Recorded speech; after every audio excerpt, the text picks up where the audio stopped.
Assalamualaikum warahmatullahi wabarakatuh. Waalaikumsalam warahmatullahi wabarakatuh. Apa kabar anak-anak? Baik, Bu. Siapa hari ini yang tidak hadir? Sukri Kemana Sukri? sakit, Bu. Yaudah, sama-sama kita doakan semoga Sukri lekas sembuh. Amin. Amin. Untuk ketua kelasnya, silahkan dipimpin doa. Berdoa dimulai, berdoa selesai. Oke. Nah, siapa yang tahu hari ini kita belajar mengenai apa? Al-Quran dan kitabku. Nah, benar, hari ini kita belajar Al-Quran hadis dengan tema Al-Quran adalah kitabku. Selanjutnya, nah, di sini Ibu akan menjelaskan mengenai pengertian Al-Quran. Pengertian Al-Quran secara bahasa. Al-Quran itu masdar bahasa Arab yang artinya qoro'a, itu berasal dari fi'il madi yang artinya telah membaca. Dan yaqra'u itu fi'il mudhari yang artinya sedang membaca. Dan Qur'anan adalah bentuk kata masdar yang artinya bacaan. Dari kalimat Qur'anan atau dari kata Qur'anan itu adalah masdar dan juga sebagai isim nakiroh atau isim umum. Nah, Qur'anan ini kan berarti bacaan. Jadi semua yang dibaca, contohnya koran, buku, itu disebut Qur'anan, tapi dia bukan Qur'an. Artinya Qur'anan ini bersifat umum. Jika kalian ingin memasukkan dalam menggunakan kata Al-Qur'an atau kitab suci kita, itu ditambah al itu sebagai isim makrifah atau kekhususan untuk menyebut sebagai Al-Quran. Nah, itu tadi pengertian Al-Quran secara bahasa. Nah, selanjutnya Ibu akan menjelaskan pengertian Al-Quran secara istilah. Yang pertama itu Al-Quran adalah firman Allah atau kalam Allah. Yang kedua, Al-Quran itu terdiri dari lafaz bahasa Arab. Dan yang ketiga, Al-Quran itu diturunkan kepada Nabi Muhammad SAW. Nah, yang keempat, Al-Quran merupakan kitab Allah Subhanahu wa Ta'ala sebagai bentuk mukjizat kepada Nabi Muhammad dengan melalui malaikat Jibril dan diturunkan secara mutawatir, artinya secara bertahap. Selanjutnya, Al-Quran merupakan ditulis dalam mushaf-mushaf dengan diawali surat Al-Fatihah dan diakhiri menggunakan surat An-Nas.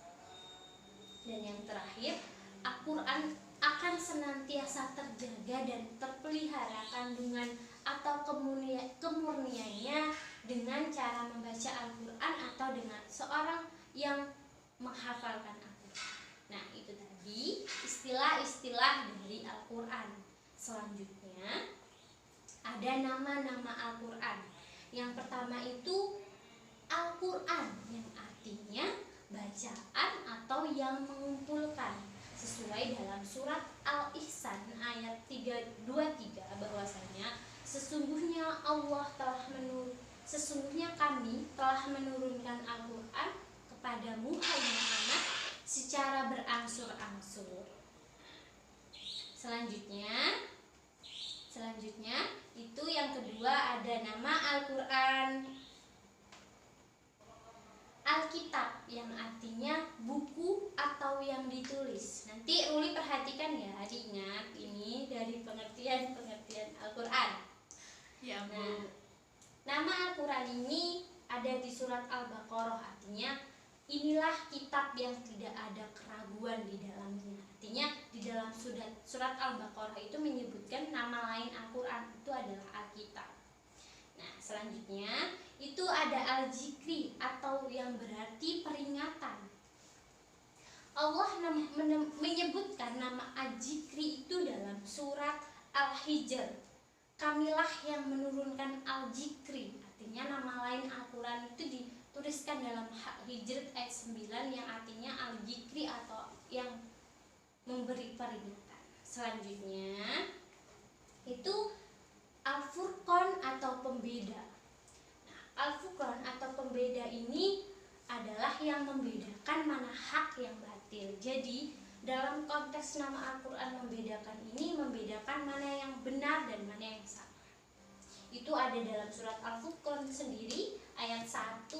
Maha suci Allah yang telah menurunkan Al-Quran, yang hambanya yang menjadi pemberi peringatan kepada seluruh alam semesta. Selanjutnya yang terakhir itu nama Al-Quran At-Tanzil atau yang diturunkan. Nama ini digunakan dalam firman-Nya dalam surat Asy-Syura ayat 192 yang artinya, dan sesungguhnya Al-Quran ini benar-benar diturunkan oleh Tuhan semesta alam. Itu tadi beberapa nama-nama Al-Quran. Cukup. Selanjutnya ada perilaku orang yang berpegang teguh terhadap Al-Quran. Yang pertama itu mengikuti segala perintahnya dan menjauhi segala larangannya. Artinya seorang yang berpegang teguh terhadap Al-Quran itu selalu mengikuti perintah Allah dan menjauhi larangannya. Contohnya mengerjakan sholat, menjauhi berjudi atau berbohong. Selanjutnya yang kedua mengikuti ketetapan Allah, seperti beriman kepada malaikat, kitab, dan rasul, dan beriman kepada qada dan qadar.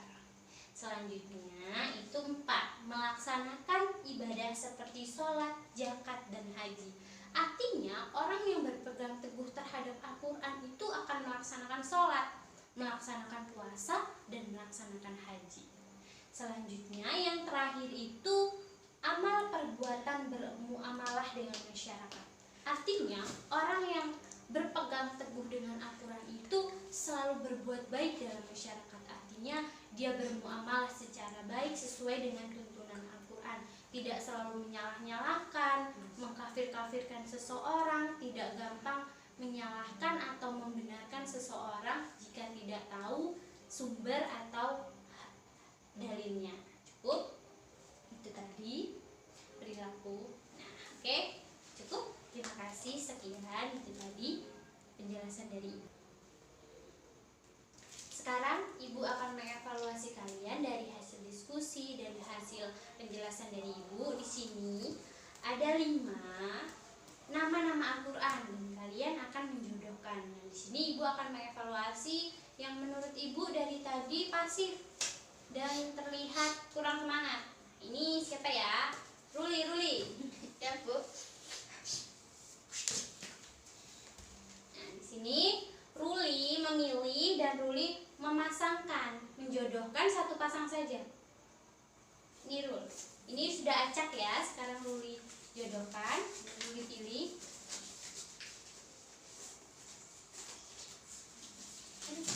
Sudah?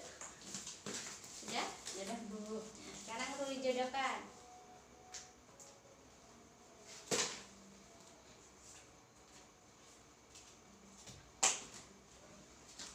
Hati-hati ya. Bu pegang dia. Nah, ini al-jikri artinya peringatan. Betul tidak, Beli? Betul, Bu. Nah, artinya bagus sekali Ruli memasangkan dari nama-nama Al-Quran. Oke, kasih Bu. Ya, ya. Selanjutnya, terus. Oke, itu pelajaran Al-Quran hadis pada hari ini. Kesimpulannya adalah bahwa Al-Quran adalah kitab kita, pedoman kita, peringatan kita yang diturunkan oleh Allah sebagai pedoman hidup dan pedoman kita sampai akhirat. Nasihat Ibu kepada anak-anakku, pelajarilah Al-Quran dan tetaplah membaca Al-Quran, mempelajarinya dan mengaplikasikannya dalam kehidupan. Cukup, itu saja pembelajaran Ibu pada hari ini. Ibu akhiri. Wallahul muwaffiq ila aqwamit thoriq. Wassalamualaikum warahmatullahi wabarakatuh. Waalaikumsalam warahmatullahi wabarakatuh.